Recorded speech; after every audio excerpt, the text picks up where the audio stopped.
Domestically here, or? Yes.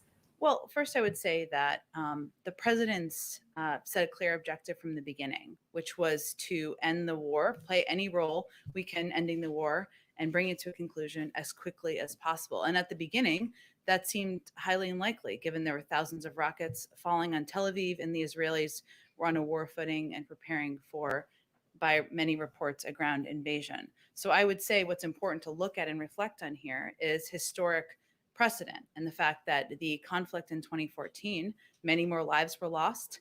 Also, it went on for 51 days. So the president's view is that, and his view from the beginning was that through a disciplined, intensive, and quiet campaign of diplomacy, and one where we would lead coordination in the region, we could bring an end to the conflict more quickly than it was intended to be. And it's also important to remember that Hamas is a terrorist organization, that Israel, of course, continues to have the right to defend itself. But what's most important from now forward, in his view, is to contemplate where we go from here, Darlene. And certainly he talked yesterday about replenishing support for the Iron Dome. And our view is that saved hundreds of lives, maybe more than that, given the effectiveness. Also to support through the United Nations continued additional assistance in rebuilding Gaza. We've already, of course, restarted our assistance that was ended in 2018 through UNRWA, through the United States, but we'll work through the UN, and we also will remain engaged deeply with diplomatic conversations with leaders in the region. So, obviously, anyone here domestically will have to make their own decisions, but I would say that it's important to convey what our intention was, what we feel this was concluded as a result of the president's engagement and frankly discipline from the beginning, much faster than these conflicts have been in the past. Go ahead. Go ahead, darling. Go ahead. We also heard this week a lot of Democrats shifting their tone on Israel. So is it time for the president or the White House or the United States to also perhaps start thinking about shifting the approach? Shifting to Israel? What shifting in what way? You had a lot of Democrats who were frustrated that the president didn't call for a ceasefire immediately. That was one thing a lot of people were upset about. So, and the sort of, I don't want to say knee jerk, but the U.S. position is that Israel has a right to defend itself. And there are a lot of Democrats who, I think, from what we heard them say this week, they don't necessarily buy into that. And so the thinking is there some shift in the approach to Israel? Well, Darlene, I think the reason I answered it the way I did is because obviously we all shared an objective of bringing an end to the conflict. The president's view and his strategic approach and that of his team was that the best way to do that was not to call out our allies and partners, but was to remain closely coordinated and to work in lockstep. And at the right moment, to convey it was time to wind it down. And that's exactly what he did. And now the conflict is concluded in 11 days. And frankly, he resisted calls to take an alternative approach that in his view would have had an alternative outcome. So that's why I answered it the way I did. Go ahead. Oh, one. I have one final question. Sure. Yesterday, we had a ceremony here, the bill signing. A large group of lawmakers came. We had the Medal of Honor ceremony today. We're back.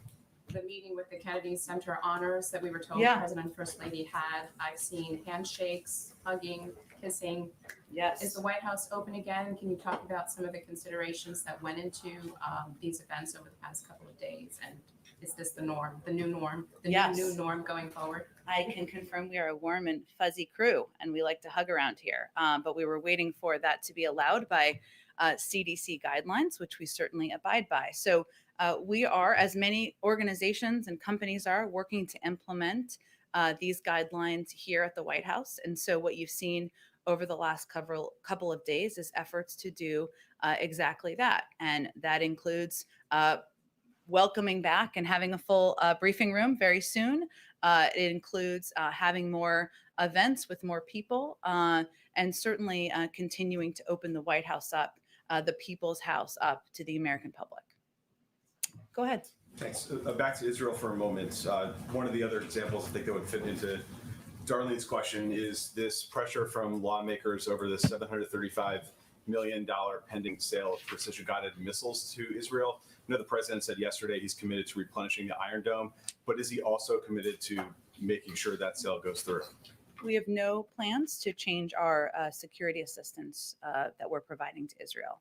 But I will say that the president's view is that we need to move forward on a couple of fronts. Certainly supporting the security of Israel is one of them. But another front is rebuilding, playing a constructive role in rebuilding Gaza, providing assistance and funding through the UN efforts to do exactly that, ensuring that it is not Hamas, but is the Palestinian people who benefit from that assistance, and doing that through the UN is, in our view, the best way to do that. It also includes continuing to have engaged diplomacy with leaders in the region, continuing discussions with officials across the Middle East, Egyptians, Israelis, Palestinian leaders, Qataris, others, about how we move forward from here.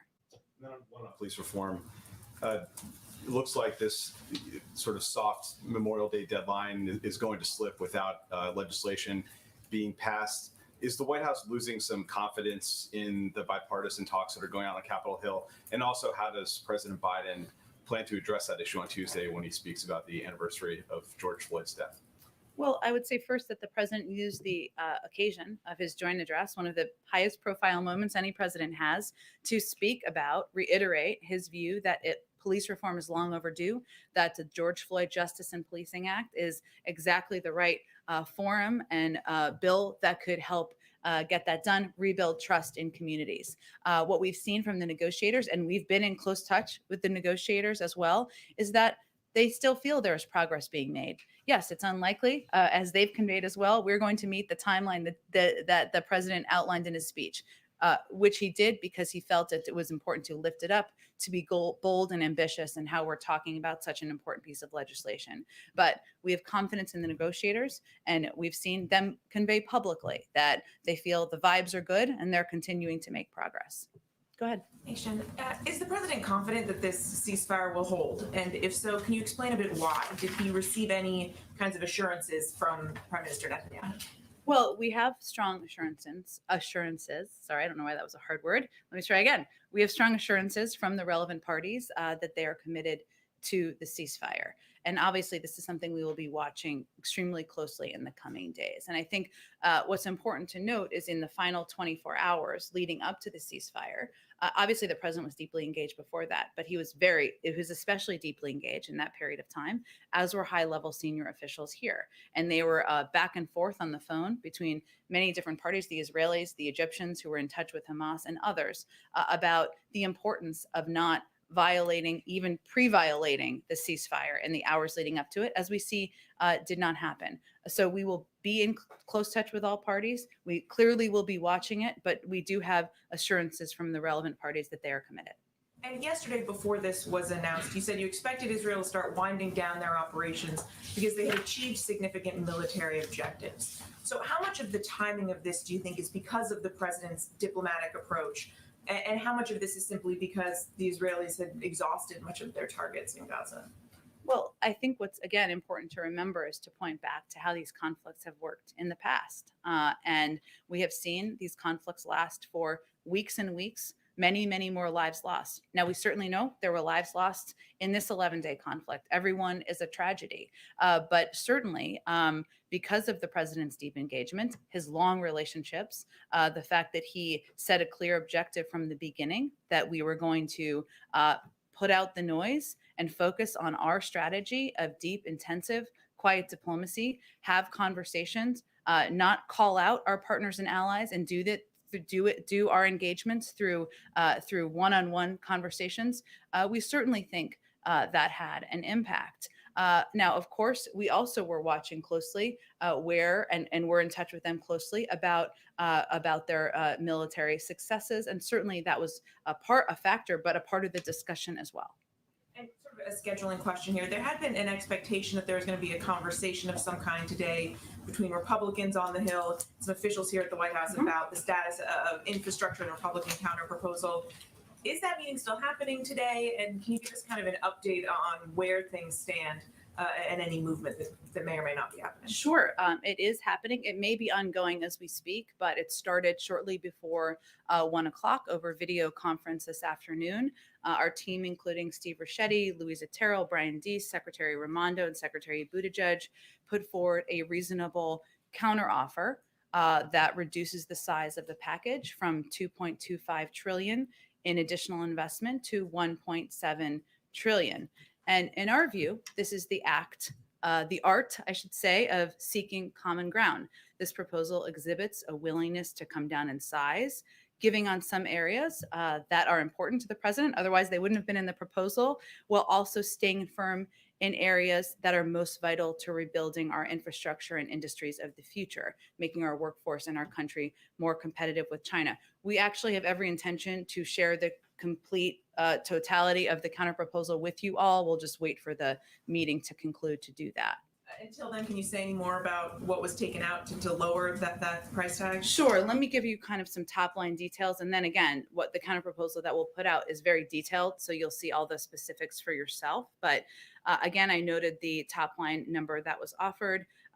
Our proposal also involved shifting investments in research and development, supply chains, manufacturing, and small business out of the negotiation into other efforts, such as the Endless Frontiers Act and the CHIPS Act, which, as you know, there's ongoing discussions and negotiations on a bipartisan level about those as well.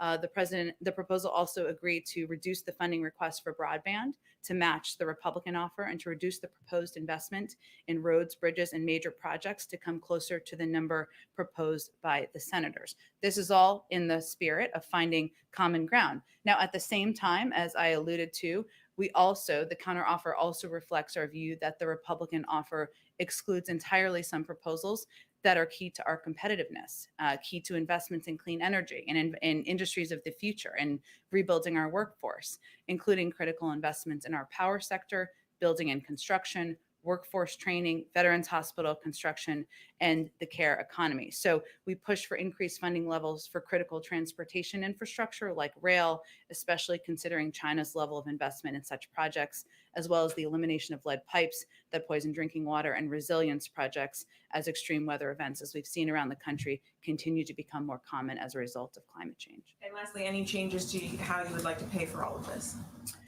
We also reiterated, or the intention is to reiterate, the fact that the president is not willing to raise taxes on Americans earning under $400,000 a year through a gas tax or through user fees. He believes that the extraordinarily wealthy, that companies that many of whom have not paid taxes in recent years can afford a modest increase to pay for middle class jobs. Do you have another question? There, are you good? Okay, go ahead. Just heard you describe the infrastructure negotiations as the art of seeking common ground. At some point, does that become the art of the deal? I don't know. You're the professional here, Peter. You're the TV star, you know? What's the Fox Chiron going to be? Art of seeking common ground does take a lot of characters. It does. The art of the deal. We'd be okay with that. Yeah. With the art of the deal, I think that's a headline. Well, there you go. An art of a different kind of deal. A deal for the working people. Got it. Okay, go ahead. So glad we could work that out. Thank you very much. On Israel, how much credit does President Biden think he deserves for the ceasefire that was negotiated by the president of Egypt?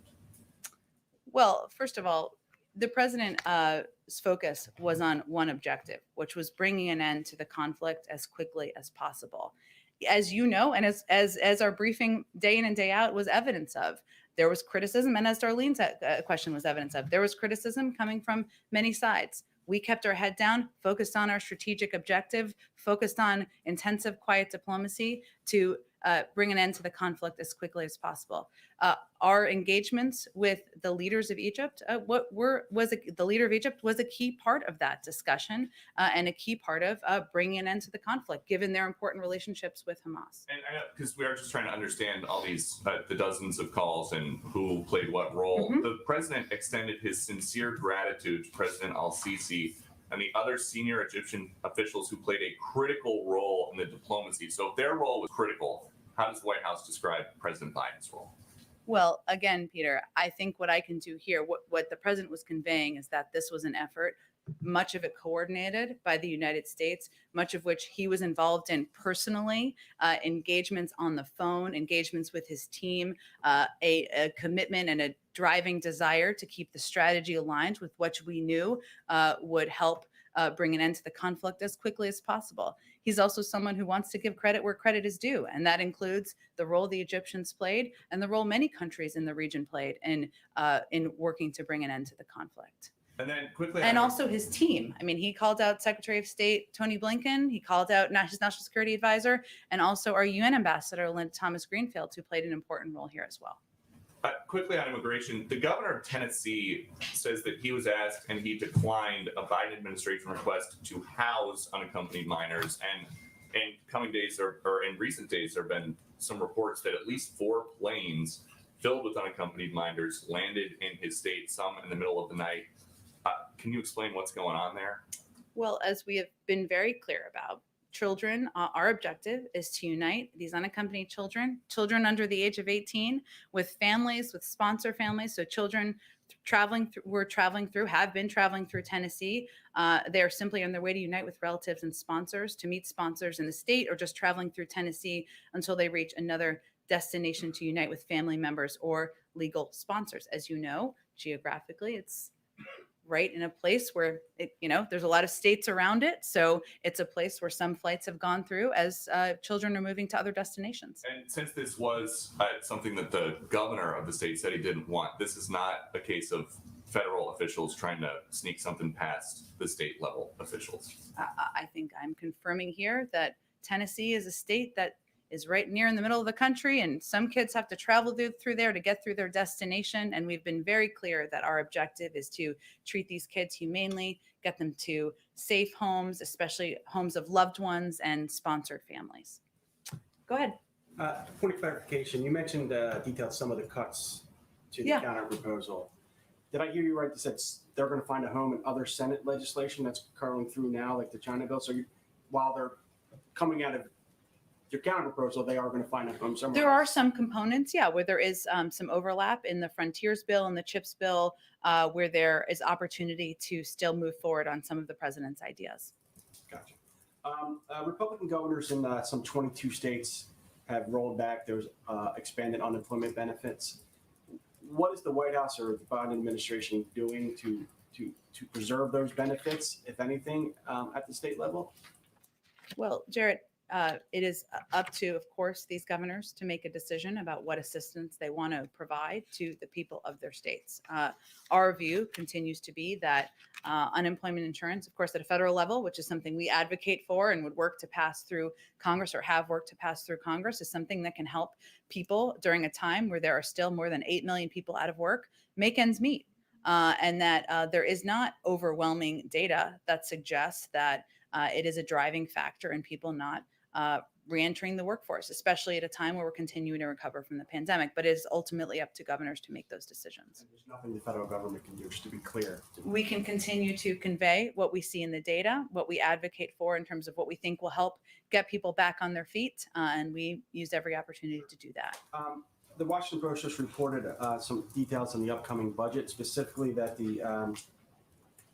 the public option to create a government-run health insurance program and a pledge to cut prescription drug costs are not going to be in that budget proposal. Anything you comment on that? Well, we'll be announcing and rolling out the president's proposed budget a week from today. Buckle up. I know it's a big day for Reuters those days. And I'm not going to get too far ahead of that. But what I will tell you is that what it will outline is how we're proposing to pay for a range of the proposals the president has put forward. And he's clearly talked about and remains committed to his campaign pledge of pushing for a public option, to doing something to address the rising cost of prescription drugs, something he talked about in his joint session address. But every entity may not be reflected in this budget. Go ahead. Thanks, Jen. Back to the Middle East. Prime Minister Netanyahu seemed to ignore President Biden's requests for a de-escalation of the violence over several days. And then a truce was struck once Egypt stepped in. So I guess the question is, why should people have confidence that President Biden will be able to work with him for a de-escalation should there be another flare-up? through with Prime Minister Netanyahu. I would just have to say, Kristen, that I don't think that's how any of the parties involved, the Prime Minister, the Egyptian president, or this president, would characterize what happened over the last 11 days. And obviously, some of this is going to remain, continue to remain behind the scenes through what was quiet diplomacy over the course of 11 days. But there's no question that the president's engagement, both with the Israeli Prime Minister, both with the president of Egypt, with leaders in the region, our commitment to staying disciplined and remaining focused on our overarching objective of bringing an end to the conflict as quickly as possible, was contributed to the ceasefire we saw last night. Well, I guess what I'm asking about is, based on your own readouts from the White House, President Biden pressed Prime Minister Netanyahu to de-escalate the violence, and then in later phone calls urged a ceasefire, and that didn't happen. And there was a ceasefire last night, and he urged for a ceasefire about 2 days in advance of that. And again, I would say that the president's objective from the beginning was to have these conversations quietly, to work in close coordination with the prime minister about how we could bring an end to the conflict, recognizing fully that at the same time there were thousands of rockets coming into cities in Israel from Hamas. And that was something the prime minister was going to work to defend. And the president said yesterday that he told Prime Minister Netanyahu he would replenish the Iron Dome system. Did he offer that as a promise in order to reach the ceasefire? And were there any concessions made as a part of this deal? First of all, the president did that because, conveyed that because he felt that the effectiveness of the Iron Dome helped save hundreds of lives. And the president remains steadfast, of course, in his support of Israel's right to defend itself, but also believes that the effectiveness of the Iron Dome is something that we should continue to support and will continue to support as the United States. Any concessions made By the United broker this deal States? by the United States in order to? No. Okay. Let me ask you domestically. You just said it's unlikely they will reach a deal on the George Floyd Policing Act by next Tuesday. Well, the negotiators have conveyed that. Correct. Yes, they have conveyed that.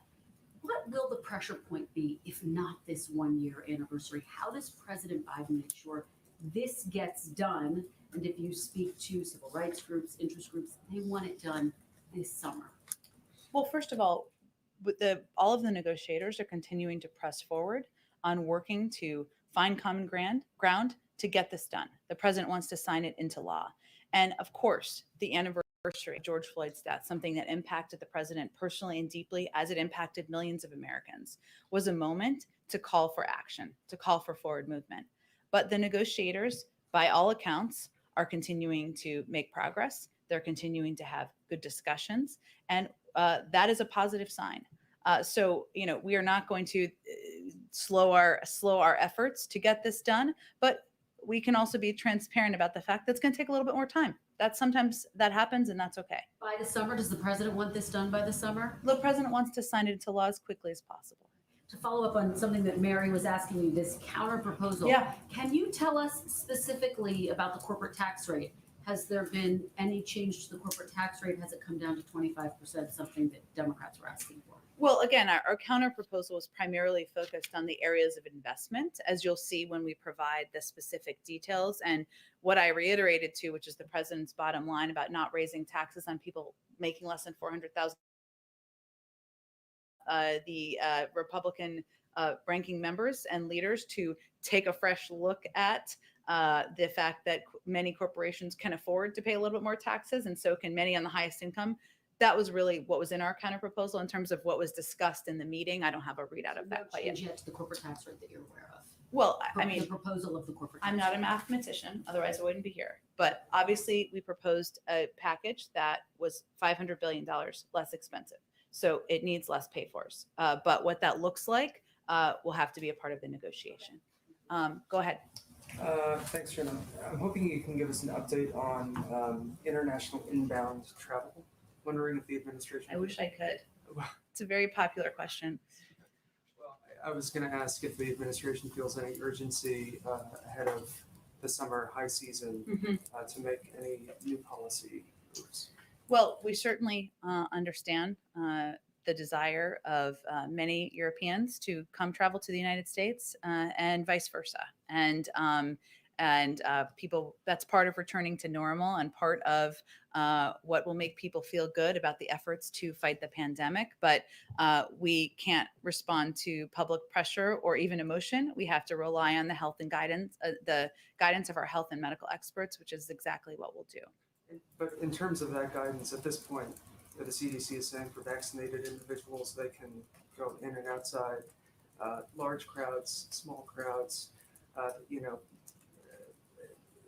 they say that vaccinated individuals can travel internationally. And they're still required to wear masks, and airline travel is a little different. And again, I'm not a doctor, but we rely on their advice, and they obviously are continuing to consider and update guidance as information becomes available. And in terms of possibly requiring, proof of vaccination for non-U.S. citizens, is there any further consideration of that you could share? A vaccine passport? I didn't use that term. Well, you mean the same basic thing, the federal government requiring vaccines, Yes, proof of some sort vaccination. Proof of vaccination. That is not in our intended plan. Just on a different topic, on Colonel Puckett Jr. Yeah. Why was, maybe you could take us a little bit into Sure. the decision to have him be the first recipient of a Medal of Honor from the president?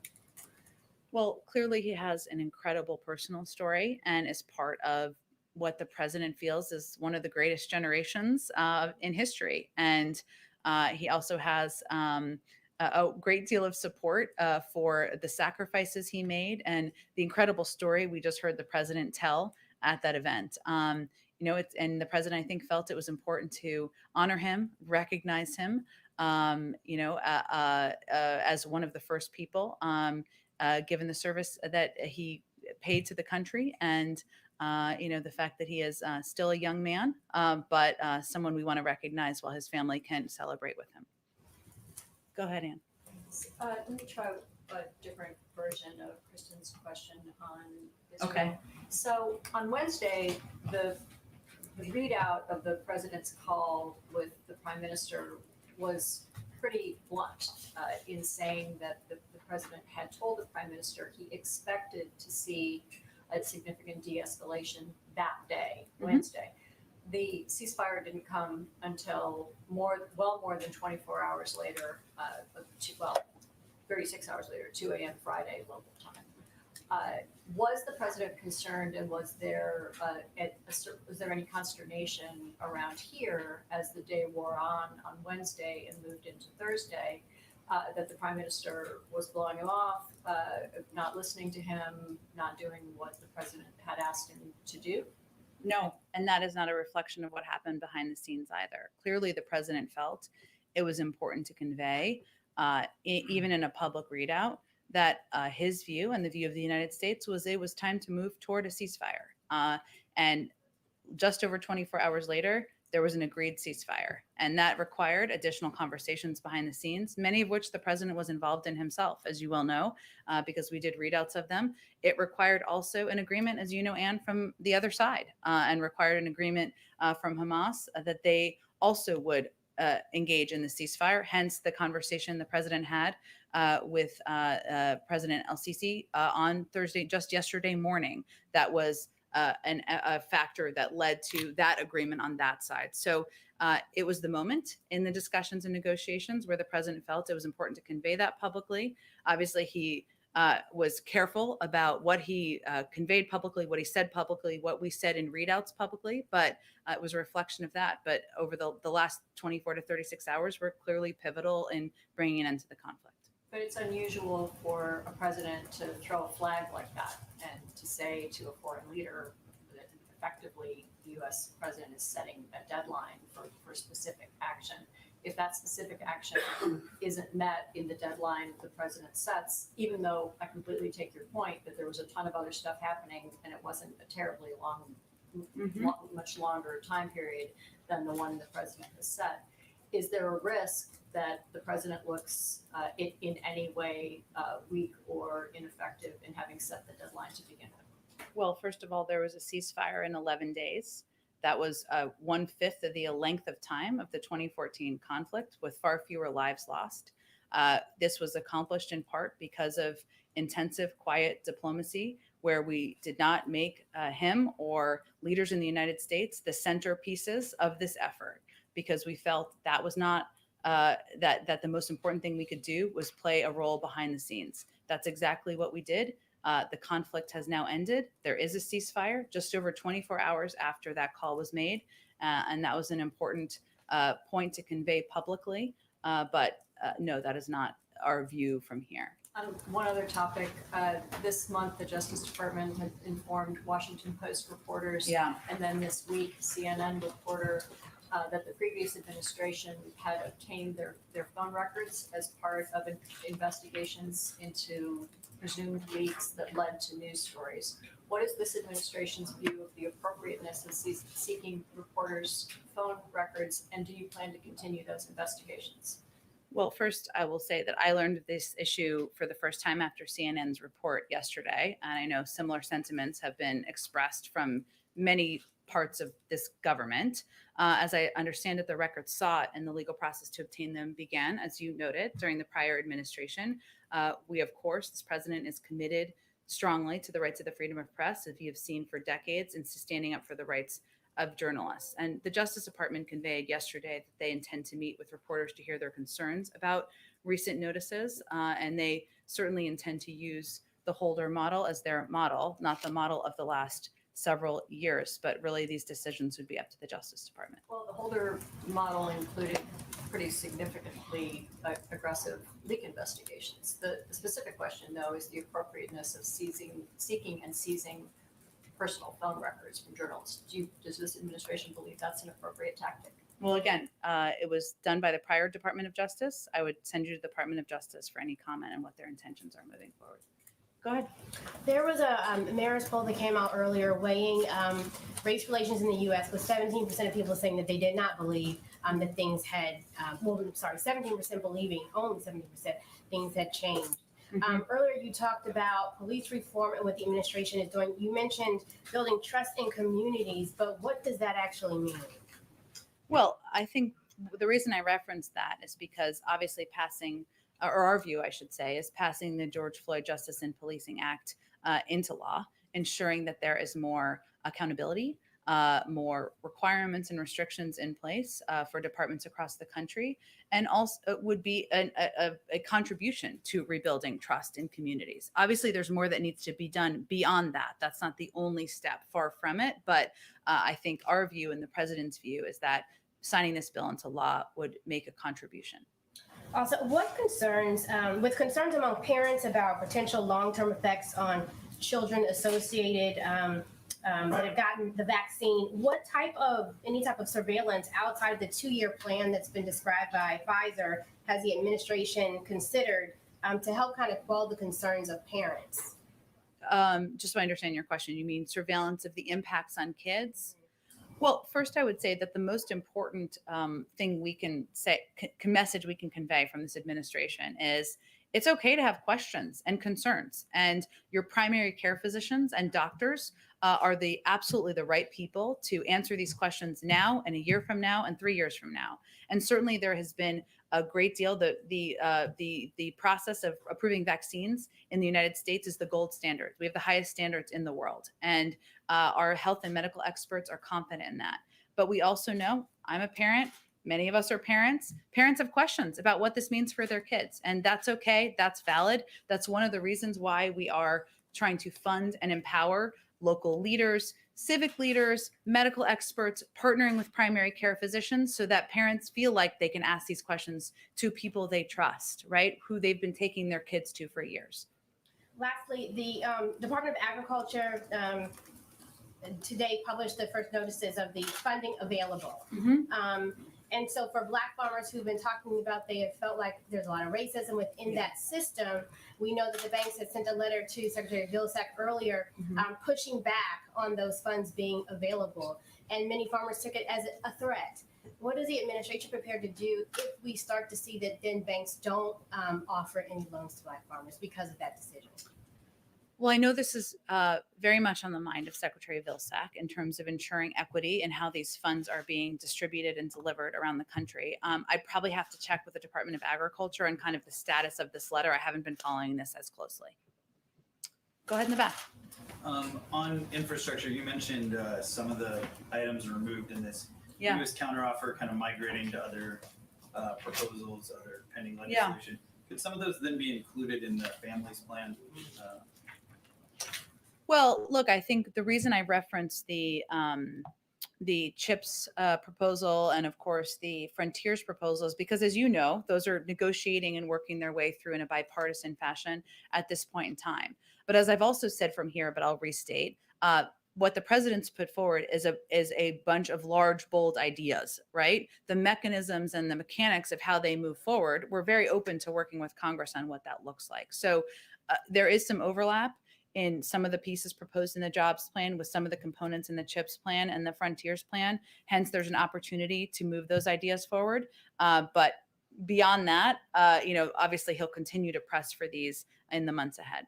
And the original proposal had pretty ambitious plans for electric vehicles. I Yeah. think you referenced this a little bit before, but a lot of GOP skepticism about some of those plans. So in the counter proposal, are you guys ratcheting back on those at all? Or? Yes, absolutely. And again, you'll see the specifics when we put out the our entire counter proposal, but certainly investments in the electric vehicle industry, charging stations, industries of the future, which in our view are going to be the backbone of communities around the country, including communities like Dearborn, where the president was earlier this week, are areas where we feel we need to continue to invest to be competitive with China and boost our workforce. Go ahead in the back. Thanks, Jen. The administration has said that it wants to work with Japan and South Korea to stand up to China's aggression. But as you know, South Korea and China, they're heavily dependent on, South Korea and Japan's economies are heavily dependent on China. And there's also been some reports about the South Korean side being reluctant to add any language that might upset the Chinese in today's joint statement. So how is the administration going to work with South Korea and Japan when it comes to standing up to Beijing when their economies are so closely tied to China? Well, first, let me say that it should send a clear message about the importance of these partnerships and alliances that the first two bilateral meetings the president has had after today are with Japan and South Korea. And obviously, there are a range of means we coordinate and communicate with both of those countries, including through our trilateral discussions that we've already participated in at a very high level from the federal government with our national security advisor and our Secretary of State. We certainly recognize that fundamentally our two countries, the United States and South Korea, may look at aspects of our relationship with China similarly and some aspects differently. And that will be a part of our discussion and a part of what we understand going into these discussions that are ongoing now. But at the end of the day, we feel there's areas of cooperation and partnership with South Korea. As you know, there was a big announcement that was made today, which we welcomed, which is significant investments in the United States by South Korean companies, totaling more than $25 billion, which that reflects the longstanding close economic ties between the United States and South Korea. And we expect there to be continued opportunities for those type of economic engagements and cooperation. Just one more. There's, as you know, there's ongoing tension between South Korea and Japan. Will we urge President Moon Jae-in today to improve its relationship with Japan? Well, first, we continue to promote expanded trilateral U.S. South Korea, Japan cooperation. Again, you've seen that through the trilateral meetings that we've had at a very high level. We not only want to strengthen America's relationship with our allies, but also between our allies. And nowhere is that more important than between South Korea and Japan. So certainly there's a range of topics they'll discuss, and they'll have a press conference to talk about all of it. Go ahead. Thank you. I'm sorry. I'll go right to you next. I will not forget you. Sorry, I was jumping around. Go ahead. Thanks, Jen. I wanted to ask about President Biden's conversation with Rep. Rashida Tlaib on the tarmac in Michigan. What was his reaction to what she said, which was reported to be that she told him the U.S. can't continue to give the right-wing Netanyahu government billions of dollars to commit crimes against the Palestinians? Well, the president spoke about how impressed he was by Congresswoman Tlaib at the event he had after he had the conversation with her. So I think he spoke to that already. And certainly he understands that there are a range of viewpoints as it relates to the conflict in the Middle East, which we were in the heat of over the last several days. And he felt it was important to have a discussion with her on the tarmac so he could convey his point of view, certainly hear hers, and he'll look forward to continuing to engage moving forward.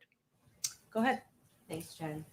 Following up on Darlene's question about the White House being open, of course, now we're all masks off, at least for the press. Yeah. But, I can only speak to our experience here. It seems to be on the honor system if we're vaccinated or not. So now the White House is having these events, maskless hugging today and yesterday, and I assume kind of forthright from here. How is the White House tracking vaccinations beyond the folks who got vaccinated, God bless you, on TV, like Pelosi at all? So the folks who we haven't seen vaccinated on TV, how is the White House tracking who's vaccinated and who's not vaccinated? Well, again, what the guidance provided was information so people could take steps to protect themselves, either to get vaccinated, which every American is eligible who's over the age of 12 at this point in time, or to mask up if they're not yet vaccinated. So the steps we're taking here, so that means every individual in the White House, members of the press corps, can do exactly that, either get vaccinated or wear a mask. So the honor system is really about, I don't actually even like that term because I think it's confusing. I'm not saying you're intending to do that, but the real question is how will people who are not yet vaccinated protect themselves, right? Because people who are vaccinated, what the CDC guidance is saying is that you're protected. So people who are not vaccinated, the guidance is you should wear a mask. Okay, the White House is not going to go out of its way to necessarily verify this individual or like I've been vaccinated or not, so she's cleared to wear a mask. That's not the That's not the role we're going to play. Okay, awesome. Just wanted to Sure. clarify. And then a quick follow up on the budget proposal coming out next week. A couple of things that were not included were very progressive ideas like prescription drug reform and student debt relief. And you touched on this a little bit earlier. But I just want to get clarification. A message to progressives who might feel a little bit gypped or let down that they voted for Biden to get these specific things through in the first 100 days of the first year, and they feel like, well, maybe that's not going to be accomplished for them. So any message directed to those people? Well, first I would say, again, we'll roll out the totality of the budget. You'll have more paper and fact sheets than you know what to do with a week from today. And so I don't want to get too far ahead of that. But what is important for people to remember is that the president talked about his commitment to the lowering the cost of prescription drugs in his joint session address. He remains committed to continuing to make healthcare more affordable and more accessible for Americans. Is the totality of everything he wants to accomplish in his presidency done in the first 100 days? Clearly not, because we've passed that period of time. And will every single thing he wants to get done in his presidency be reflected in the budget? It won't. But that doesn't mean he's not committed to it. And it doesn't mean that he doesn't have a desire to move all of these agenda items forward that he talked about in his joint session address and that he talked about when he was running for president. Go ahead in the back. Good afternoon. House Speaker Nancy Pelosi's call for a diplomatic boycott of the 2022 Beijing Olympics. Does President Biden agree with that urging? Our position hasn't changed. At all? Human rights and all, and as much as this administration forcefully defends human rights. We are quite outspoken on human rights, the values of the United States, in our conversations with the Chinese government and leaders and any country where we have concerns, as was clear in the readout that from the president's call with President Xi, and as has been clear in every engagement we've had with the Chinese leaders. But our position on the Beijing Olympics has not changed. We're going to follow up, if I can. In light of the Israeli-Palestinian fighting, genocide against the Uyghurs, the plight of the Rohingya, persecution of Christians across the globe, this is a big question here. Going forward, how is the Biden administration going to foster international religious freedom?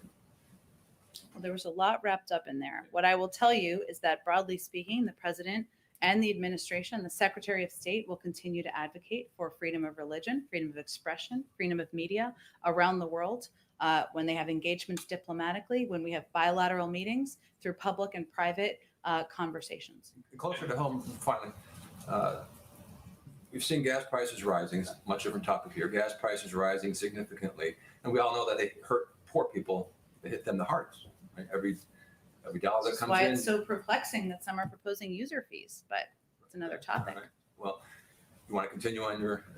Go ahead. Okay. I don't know. You had a question. Well, my question is the Biden administration does it have any plan or any sort of action it can take to try to bring down prices or at least somehow make the cost less, whether it's a tax or something to help impoverished people? Otherwise, the money that's going to them in the form of the rescue plan and the other money is really money going back out the door to pay for higher gas, isn't it?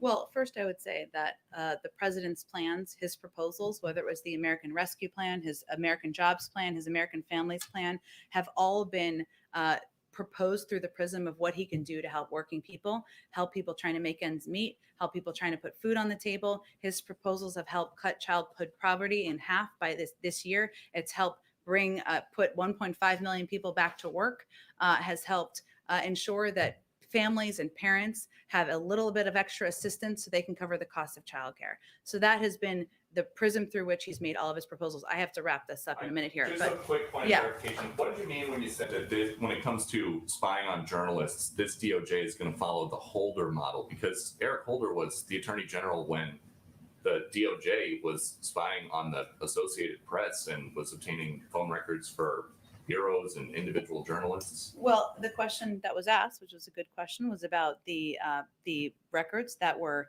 taken or seized or whatever, however you want to characterize it, during the last administration. And we're not going to follow the Barr model. I would say I would point you to our Department of Justice to how they will approach that issue. You said the Holder model, and Eric Holder did monitor the phone records of journalists. I think I would point to the Department of Justice here. All these decisions would be made by our Attorney General and the Department of Justice.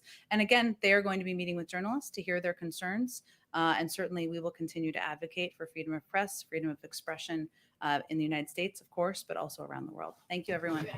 Oh, I'm sorry. I don't unintentionally forget. It's my favorite part of the week. Go ahead. Hello. How are you? I'm good. Thank you, Jen, for the opportunity. My name is Andrew Pang. I'm with the YAPI, a publication dedicated to tracking Asian American and Pacific Islander activism. I have two questions. The first one's on anti-Asian hate. In addition to the COVID-19 Hate Crimes Act that the president signed yesterday, the administration also announced plans back in March to reestablish the White House Initiative on Asian Americans and Pacific Islanders. The White House also said that the president would appoint a permanent director to lead that initiative. Do we have any announcements, or can we expect an update on an executive order reauthorizing the initiative? Sure. Well, thank you. It's very nice to meet you. Thanks for all the reporting you do. I will first say that reinstating and expanding the White House Initiative on Asian American and Pacific Islanders and ensuring that it is successful is a top priority for the president. He's committed to reestablishing the initiative, as he talked about early on in his presidency. We hope to have more on that soon. So soon coming weeks on more specifics and an update. As you noted, he signed into law a bipartisan bill, the COVID hate crimes bill legislation yesterday. First big event here at the White House with bipartisan support. Welcome people to the White House. That just conveys how important that legislation was to him. And he also committed to appointing a senior member of his White House team, which he has done, who has a seat at the table, both on policy and personnel, to speak to the initiatives that are important to the AAPI community. But hopefully we'll have more soon. Maybe if we're having this conversation next week, I'd have more of an update, but it could be that soon. But it's very nice to meet you. Thanks for joining us in the briefing room. Thanks for everyone so much, and have a wonderful weekend. Thank you, Jen.